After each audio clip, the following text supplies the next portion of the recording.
Emily the Princess, Pink Raccoon.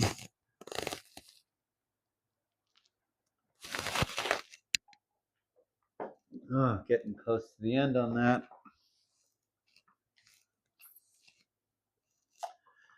Oh, should be a very short one.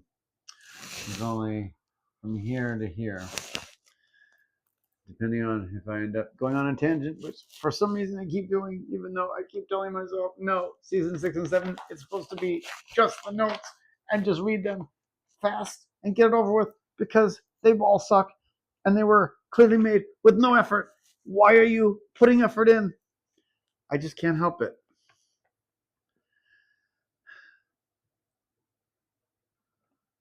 I'm tired of this. I'm tired of everything. I want it all over. Season 6, Episode 14, Older and Far Away. Apropos. Want Buffy's new coat? Yep, it was really cute. Lonely Dawn shoplifting. I guess it was Lovely Dawn. Lovely Dawn shoplifting. Yeah. Always forget this is a storyline. It's like the writers went, this season, let's have everyone but Xander do stuff Christians don't like.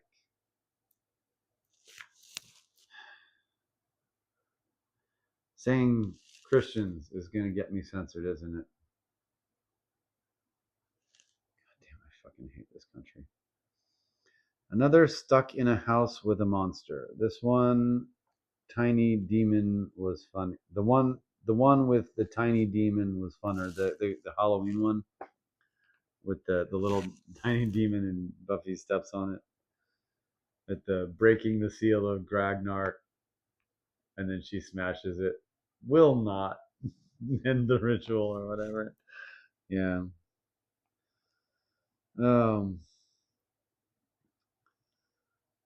Tara tormenting Spike is fun.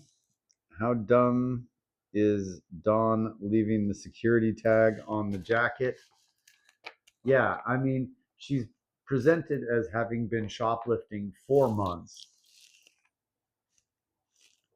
Why does she not take the tag off the jacket? I mean, it pretty much ruins it for her. Like, and also, people who shoplift, do you shoplift and give people the stuff you shoplift as gifts? I'm just curious in that regard. I mean, I'd never admit to anything, but I don't think if I ever did theoretically shoplift something that I would shoplift something that I was getting someone as a gift. Just me? I don't know. Just realized Anya is wearing a poodle skirt. I don't know how to feel about that. I kind of do like the look with the sweater and the poodle skirt, especially with the bangs and the ponytail and the bright red lipstick. If I had the chest for it, I would wear that. Yeah, definitely. Ice that cramp, Spike. Good advice for a certain kind of person everywhere. I'm sure there's people, if anyone had ever watched me, I'm sure there's someone going, you should say that to yourself. Whiny Dawn episodes lose any enjoyment quick.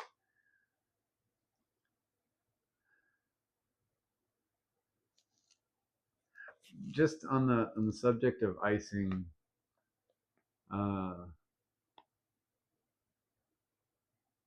given that I was married when I started my transition and she refused to have any physical contact with me after my surgery, except for one time when she kind of half-heartedly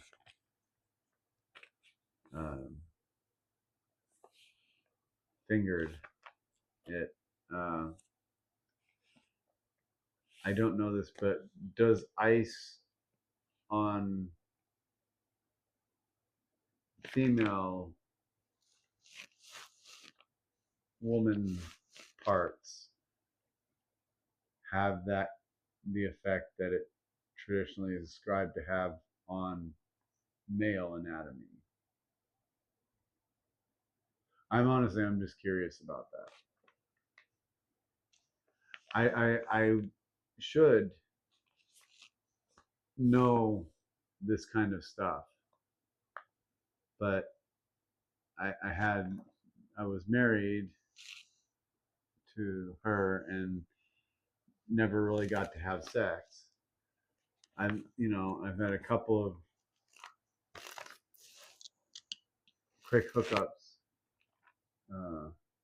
since then, very brief and not terribly involved. Didn't get into anything but just straight up doing it. So I don't really know.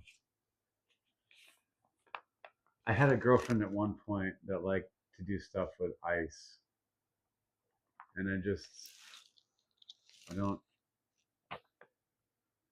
I wish I knew more. I wish anyone cared whether I live or die and wanted to touch me, but shut up, Emily. No one cares.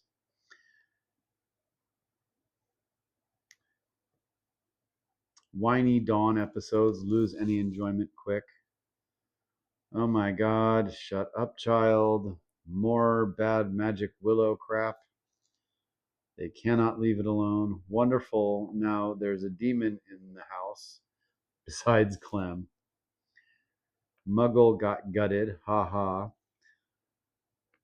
Spike does have a point about Buffy's birthdays. Very much so.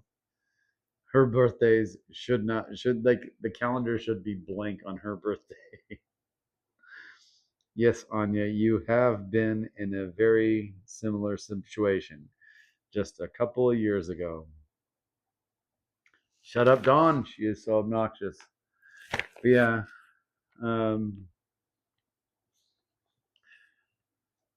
Thinking back to it, yeah, the whole thing of being stuck in the house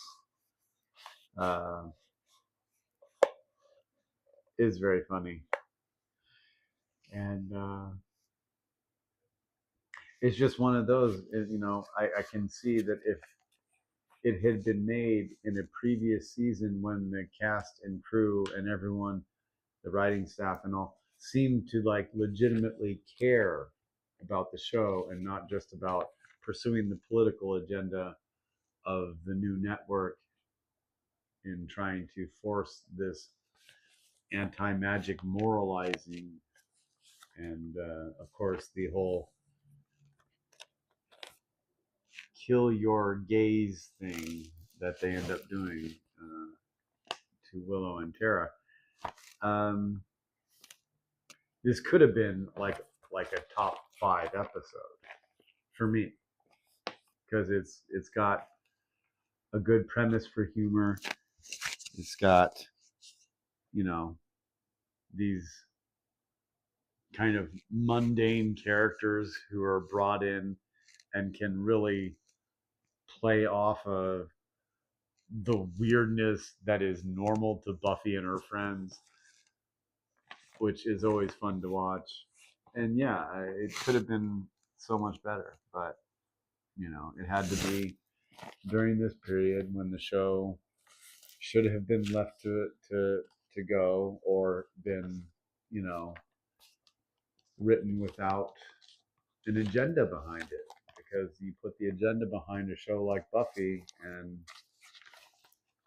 yeah, I know the agenda is kind of vaguely hinted at in earlier seasons, really. Even as much as I complained about it then. It is so inobvious when you start to see 6 and 7. You go, wow, 1 through 5 could have been so much worse if they had not been